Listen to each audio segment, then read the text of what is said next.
Hey guys, welcome back to coding freaks. So advance JavaScript की series को continue करते हुए हम हमारे नेक्स्ट टॉपिक पे मूव ऑन करेंगे, जो है default parameter. So last topic में हमने फंक्शंस देखे थे। सो इसके बाद डिफ़ॉल्ट पैरामीटर पढ़ाना मुझे सही लगा। सो डिफ़ॉल्ट पैरामीटर, क्योंकि फंक्शन अभी आपके माइंड में फ्रेश है, सो डिफ़ॉल्ट पैरामीटर आपको जल्दी समझ में आएंगे। ओके, सो चलिए देखते हैं क्या है डिफ़ॉल्ट पैरामीटर। सो हम वही यूज़ कर रहे हैं, हमारा online console. Okay, so let's से एक फंक्शन है, ये जावास्क्रिप्ट के ES6 के फंक्शन है, ये ऐसे ही डिफाइन होंगे अब। Okay, console dot log a+b। Okay, यहाँ पे मैंने a और b दोनों दे दिए। अब मैं फन को कॉल कराऊंगा और उसमें 2 और 3 पास कर दूंगा। सो आंसर 5 आ गया। सिंपल, 2 नंबर के एडिशन का प्रोग्राम है, तो 2 + 3 5 हुआ, ये ठीक है। ओके, अब लेट्स से मैं देना चाहता हूँ कि कोई आर्ग्यूमेंट इसमें डिफ़ॉल्ट हो। ओके, कुछ एक ऐसी वैल्यू हो जो डिफ़ॉल्ट हो। मीन्स अगर मैं वैल्यू यहाँ से पास करूँ तब वो वैल्यू चेंज हो, नहीं तो वो वैल्यू बाय डिफ़ॉल्ट ले ले। ठीक है, इसका अगर आपको कोई एग्जांपल दूँ तो लेट्स से सपोज ये फंक्शन है 2 और 3। ठीक है, अगर मैं ये 3 यहाँ से पास नहीं कर रहा हूँ तो इसको अपने आप 0 हो जाना चाहिए। ओके, मीन्स अभी क्या हो रहा है, देखिए अभी यहाँ पे क्या प्लस हो रहा है, a और b, a की वैल्यू है 2 और b की वैल्यू है 3। लेकिन मैं कह रहा हूँ कि अगर मैं 3 नहीं देता हूँ तो ये सिर्फ 2 + 0 प्रिंट करके मुझे दे। अब वो कैसे होगा, अब मैं आपको दिखाता हूँ। तो हम जावास्क्रिप्ट से, जो नॉर्मल जावास्क्रिप्ट है उससे क्या करते थे, हम करेंगे इफ b, अगर b हमने पास किया है, ओके सॉरी, नॉर्मल जावास्क्रिप्ट से तो ये पॉसिबल ही नहीं था पहली चीज़ तो, क्योंकि नॉर्मल जावास्क्रिप्ट से ऐसा था कि अगर ये एक पैरामीटर ले रहा है तो यहाँ पे ये दूसरा पैरामीटर ले ही नहीं सकता। ये भी फंक्शन भी दूसरा पैरामीटर नहीं लेगा, ये भी एक ही पैरामीटर लेगा। ओके, सो क्या करेंगे हम, उसके लिए आते हैं डिफ़ॉल्ट आर्ग्यूमेंट्स। डिफ़ॉल्ट आर्ग्यूमेंट में पहले भी बता दूंगा, इसकी वैल्यू 0 है, b की वैल्यू। सो कंसोल डॉट लॉग a+b। सो अगर मैं b पास नहीं कर रहा हूँ यहाँ से तो अपने आप उसकी वैल्यू 0 हो जाएगी। हाँ, लेकिन मैं अगर b पास कर रहा हूँ सो उसकी वैल्यू 0 नहीं रहेगी, उसकी वैल्यू चेंज हो जाएगी 5। अब लेट से मैं यहाँ से b पास नहीं कर रहा हूँ, उसकी वैल्यू मैं चाहता हूँ 0+ ना हो, इसमें 1+ हो, तो आप यहाँ 1 कर लीजिए। सो ये आपके डिफ़ॉल्ट पैरामीटर हैं। ओके, जो आप पास करेंगे, जब आप पास करेंगे वो उसकी वैल्यू ले लेगा। लेकिन अगर आप कोई वैल्यू पास नहीं कर रहे हैं, कोई वैल्यू प्रोवाइड नहीं कर रहे हैं फंक्शन को कॉलिंग के टाइम पे, सो वो डिफ़ॉल्ट वैल्यू ले लेगा अपनी, जो आपने प्रोवाइड कर रखी है, 1 0 2 3 व्हाटएवर। ओके, अब इसका यूज़ भी आपको बहुत जगह आगे मिल जाएगा प्रोजेक्ट्स में। लेट्स से अगर कोई प्रोग्राम है या कोई वेबसाइट है जो अपने यूज़र्स को उनके हर शॉपिंग पे डिस्काउंट देती है, हर शॉपिंग पे बाय डिफ़ॉल्ट डिस्काउंट देती है, हर शॉपिंग पे बाय डिफ़ॉल्ट 2% का डिस्काउंट देती है कोई वेबसाइट। ठीक, लेकिन कूपन लगाने का अभी आपके पास सिस्टम है, लेकिन आपके पास चॉइस है, या तो आप कूपन लगा सकते हैं या तो आप अपना जो नॉर्मल डिस्काउंट है वो यूज़ कर सकते हैं, जो आपको डिफ़ॉल्ट में डिस्काउंट मिल रहा है। सो वेबसाइट कैसे बनेगी, वो वेबसाइट का लॉजिक क्या होगा, वो वेबसाइट देखेगी कि पहले की नॉर्मल डिस्काउंट पास किया जा रहा है कि नहीं किया जा रहा है, मींस सॉरी, कोई कूपन लगाया जा रहा है कि नहीं लगाया जा रहा है। ओके, मैं आपको इसको एग्जांपल बना के दिखाता हूँ। लेट वेबसाइट, ओके, एक वेबसाइट होगी। ठीक, ये वेबसाइट मान लीजिए कोई आइटम्स ले लेती है, कुछ आइटम्स लेती है और लेती है आपका डिस्काउंट। ठीक है, तो discount equals to default. So default discount है, मान लीजिए आपका डिफॉल्ट डिस्काउंट आपका मान लीजिए 2% का 3% का जो भी है। अभी मैं सिर्फ इसको स्ट्रिंग यूज़ कर रहा हूँ डिफॉल्ट डिस्काउंट, ठीक है, सिर्फ समझाने के लिए अभी है डिफॉल्ट डिस्काउंट, ठीक है। अब मैं यहाँ प्रिंट कर दूंगा console dot log you are using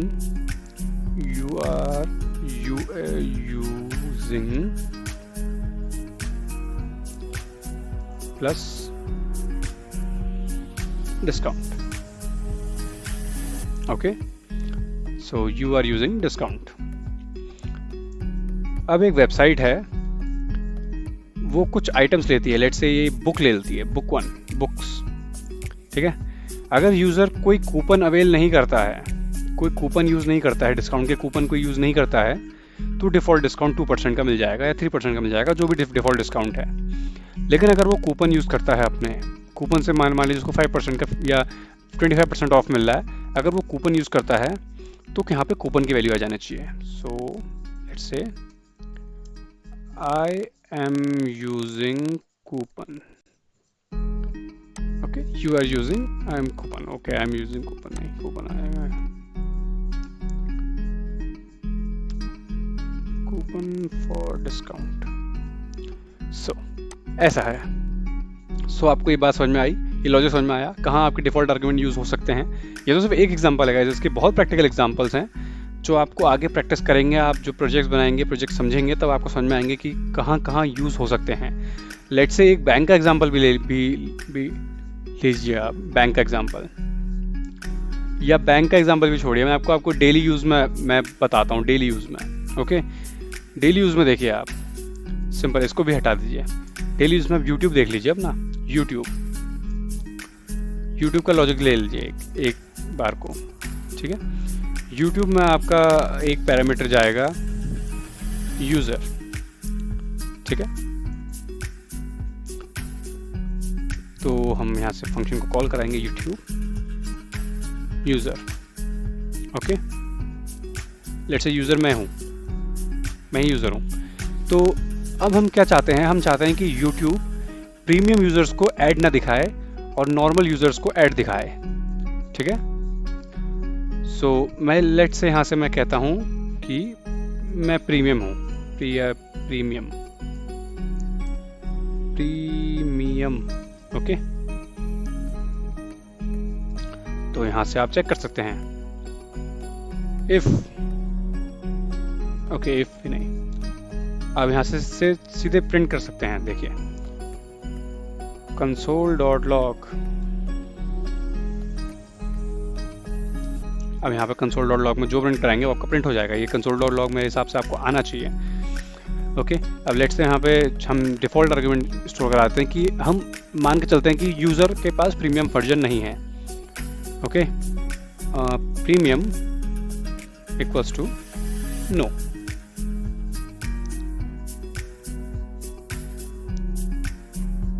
और मैं यहाँ पे आसपास कराता हूँ यस। तो हम यहाँ पे लिख देंगे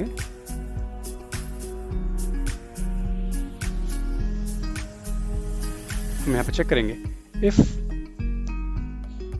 premium equals to yes, then console.log no ads, else console.log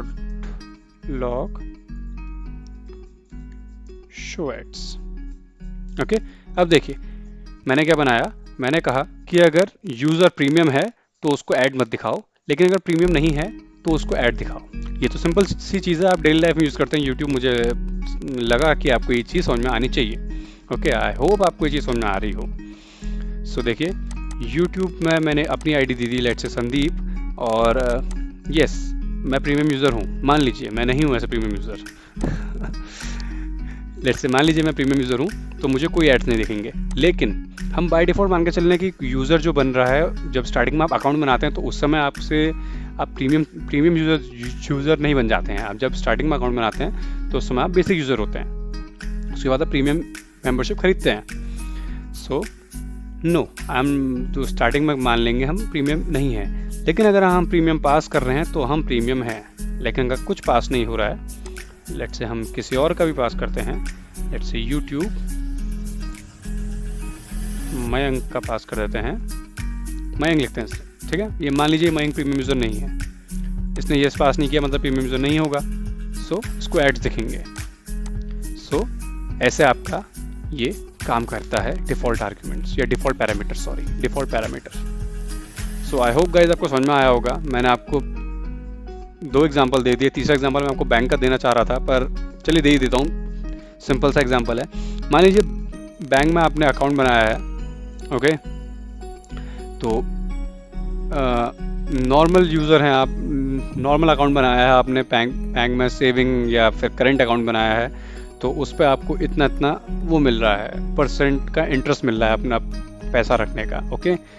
हाँ, आपका अगर कोई स्पेशल केस है, आपका अगर बैंक में ही आप जॉब करते हैं या आपके बैंक फैमिली से आपके कुछ रिलेशंस हैं, तो आपको थोड़ा ज़्यादा इंटरेस्ट मिलेगा, ओके। सो आप वो चेक कर सकते हैं, आप उसके लिए प्रोग्राम बनाने का ट्राई कर सकते हैं। मैंने आपको बस एक क्वेश्चन दे दिया, आप समझ सकते हैं कि आपका होमवर्क है, ओके। सो गाइस, आज की वीडियो के लिए बस इतना ही। आने वाली वीडियो में बात करेंगे templates, literals, destructuring, arrays, for of और एरे हेल्पर्स। बहुत सारे नए टॉपिक इंट्रोड्यूस किए गए थे ES6 में। और गाइस, मैं आपको सही में बताऊं, अगर आप जावास्क्रिप्ट तमीज़ से पढ़ लेंगे, आपको जावास्क्रिप्ट से प्यार हो जाएगा। इतनी प्यारी लैंग्वेज है जावास्क्रिप्ट। और हाँ, जावास्क्रिप्ट बहुत जगह यूज़ होती है। अब आपकी जावास्क्रिप्ट सिर्फ आपकी वेबसाइट तक लिमिटेड नहीं रह गई है, मैं आपको फिर से बता दूँ। जावास्क्रिप्ट आपकी web development, mobile development, server side, और आपकी मशीन लर्निंग में तक आपकी जावास्क्रिप्ट यूज़ होती है।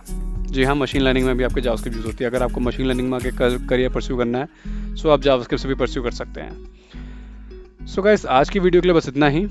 आने वाली वीडियो में बात करेंगे आने वाले टॉपिक्स की आगे ES6 में। तब तक के लिए थैंक यू एंड जय हिंद।